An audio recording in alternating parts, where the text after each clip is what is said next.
Ya, Oke. Assalamualaikum warahmatullahi wabarakatuh. Om Swastiastu, Namo Buddhaya, Salam Kebajikan. Kami dari Fakultas Teknik Bina Nusantara ingin menjelaskan digital content project kami tentang polusi udara. Sebelumnya, izinkan kami memperkenalkan diri. Perkenalkan, saya Aska Sabila dari jurusan Teknik Industri. Saya Bayu Aji Satrio dari jurusan Teknik Industri. saya Muhammad Dimas Aryo Putro dari jurusan Teknik Sipil. Selanjutnya, ada pengertian polusi udara yang dijelaskan oleh Dimas.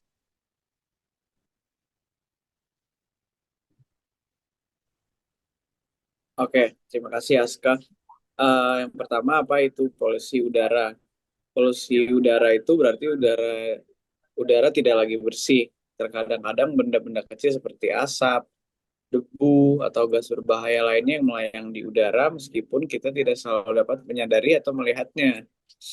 Benda-benda ini bisa berasal dari mobil, pabrik, kebakaran, atau bahkan peristiwa-peristiwa alam seperti gunung berapi. Udara yang tercemar dapat mempersulit manusia, hewan, dan tumbuhan untuk tetap sehat. Next. Lalu di sini ada penyebab utama, ada banyak hal yang membuat udara kotor. Beberapa di antaranya disebabkan oleh manusia, sementara yang lainnya berasal dari alam.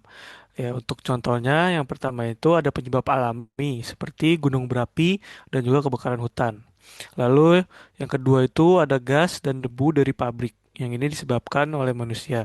Lalu juga ada asap kendaraan, mobil, truk, dan juga motor. Lalu yang terakhir itu ada asap membakar sampah.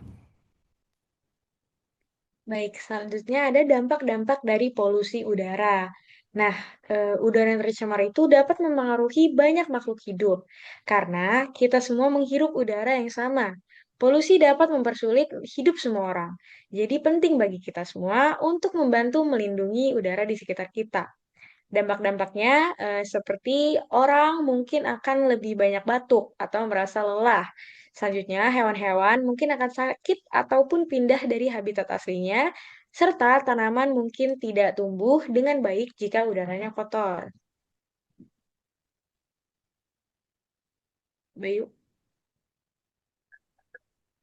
Oke, selanjutnya ada jenis-jenis polusi udara. Itu terbagi menjadi dua, yaitu polusi primer dan juga sekunder.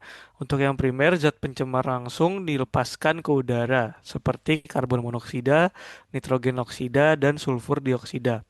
Lalu untuk polusi sekunder terbentuk dari reaksi kimia antara polutan primer di atmosfer, misalnya ozon troposferik dan partikel halus.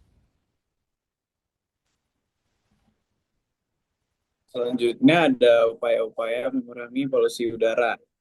Di antaranya adalah menggunakan transportasi yang ramah lingkungan, seperti naik transportasi umum, transisi mobil dari mobil biasa ke mobil listrik, lalu bersepeda jalan kaki untuk menuju ke suatu tempat. Lalu selanjutnya ada penghijauan, seperti menanam pohon di area-area padat, industri bersih, menggunakan teknologi filter dan energi terbarukan, kebijakan pemerintah, regulasi emisi,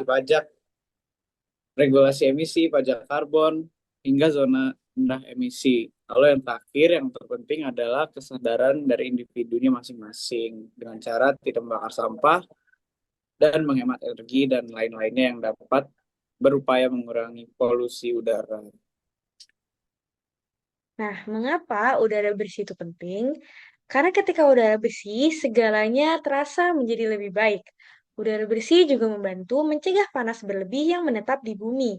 Dengan menjaga udara tetap bersih, kita membantu seluruh bumi tetap bahagia dan sehat untuk waktu yang sangat lama.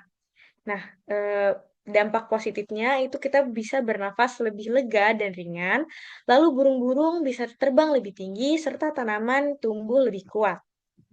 Baik, segitu saja materi tentang polusi udara kami. Berikut sumbernya. Terima kasih telah menyimak kami.